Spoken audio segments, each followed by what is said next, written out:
شروع اللہ کے نام سے جو بڑا مہربان نہایت رحم والا ہے۔ تارے کی قسم جب غائب ہونے لگے کہ تمہارے رفیق محمد صلی اللہ علیہ وآلہ وسلم نہ رستہ بھولے ہیں نہ بھٹکے اور نہ خواہش نفس سے منہ سے بات نکالتے ہیں۔ یہ قرآن تو حکم خدا ہے جو ان کی طرف بھیجا جاتا ہے۔ ان کو نہایت قوت والے نے سکھایا، یعنی جبرائیل طاقتور نے۔ پھر وہ پورے نظر آئے اور وہ آسمان کے اونچے کنارے میں تھے۔ پھر قریب ہوئے اور آگے بڑھے تو 2 کمان کے فاصلے پر یا اس سے بھی کم۔ پھر خدا نے اپنے بندے کی طرف جو بھیجا سو بھیجا۔ جو کچھ انہوں نے دیکھا ان کے دل نے اس کو جھوٹ نہ جانا۔ کیا جو کچھ وہ دیکھتے ہیں تم اس میں ان سے جھگڑتے ہو؟ اور انہوں نے اس کو ایک اور بار بھی دیکھا ہے، پرلی حد کی بیری کے پاس، اسی کے پاس رہنے کی بہشت ہے، جبکہ اس بیری پر چھا رہا تھا جو چھا رہا تھا۔ ان کی آنکھ نہ تو اور طرف مائل ہوئی اور نہ حد سے آگے بڑھی۔ انہوں نے اپنے پروردگار کی قدرت کی کتنی ہی بڑی بڑی نشانیاں دیکھیں۔ بھلا تم لوگوں نے لات اور عزا کو دیکھا اور تیسرے منات کو کہ یہ بت کہیں خدا ہو سکتے ہیں؟ مشرکو، کیا تمہارے لیے تو بیٹے اور خدا کے لیے بیٹیاں؟ یہ تقسیم تو بہت بے انصافی کی ہے۔ وہ تو صرف نام ہی نام ہیں جو تم نے اور تمہارے باپ دادا نے گھڑ لیے ہیں۔ خدا نے تو ان کی کوئی سند نازل نہیں کی۔ یہ لوگ محض ظن فاسد اور خواہشات نفس کے پیچھے چل رہے ہیں، حالانکہ ان کے پروردگار کی طرف سے ان کے پاس ہدایت آ چکی ہے۔ کیا جس چیز کی انسان آرزو کرتا ہے وہ اسے ضرور ملتی ہے؟ آخرت اور دنیا تو خدا ہی کے ہاتھ میں ہے، اور آسمانوں میں بہت سے فرشتے ہیں جن کی سفارش کچھ بھی فائدہ نہیں دیتی مگر اس وقت کہ خدا جس کے لیے چاہے اجازت بخشے اور سفارش پسند کرے۔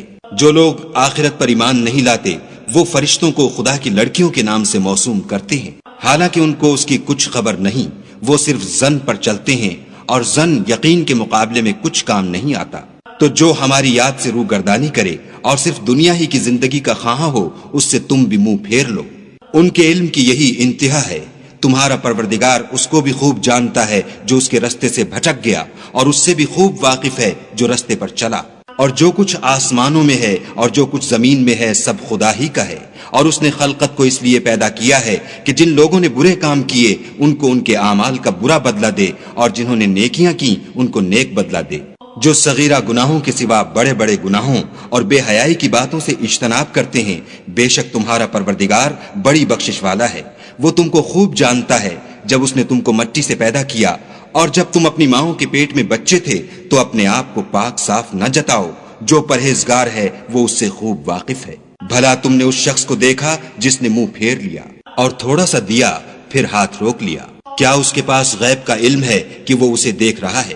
کیا جو باتیں موسیٰ کے صحیفوں میں ہیں ان کی اس کو خبر نہیں پہنچی؟ اور ابراہیم کی جنہوں نے حق اطاعت اور رسالت پورا کیا، وہ یہ کہ کوئی شخص دوسرے کے گناہ کا بوجھ نہیں اٹھائے گا، اور یہ کہ انسان کو وہی ملتا ہے جس کی وہ کوشش کرتا ہے، اور یہ کہ اس کی کوشش دیکھی جائے گی، پھر اس کو اس کا پورا پورا بدلہ دیا جائے گا، اور یہ کہ تمہارے پروردگار ہی کے پاس پہنچنا ہے، اور یہ کہ وہ ہنساتا اور رلاتا ہے، اور یہ کہ وہی مارتا اور جلاتا ہے، اور یہ کہ وہی نر اور مادہ 2 قسم کے حیوان پیدا کرتا ہے، یعنی نطفے سے جو رحم میں ڈالا جاتا ہے، اور یہ کہ قیامت کو اسی پر دوبارہ اٹھانا لازم ہے، اور یہ کہ وہی دولت مند بناتا اور مفلس کرتا ہے، اور یہ کہ وہی شعرا کا مالک ہے، اور یہ کہ اسی نے عاد اول کو ہلاک کر ڈالا، اور سمود کو بھی غرض کسی کو باقی نہ چھوڑا، اور ان سے پہلے قوم نوح کو بھی۔ کچھ شک نہیں کہ وہ لوگ بڑے ہی ظالم اور بڑے ہی سرکش تھے، اور اسی نے الٹی ہوئی بستیوں کو دے پٹکا، پھر ان پر چھایا جو چھایا۔ تو اے انسان، تو اپنے پروردگار کی کون کون سی نعمت پر جھگڑے گا؟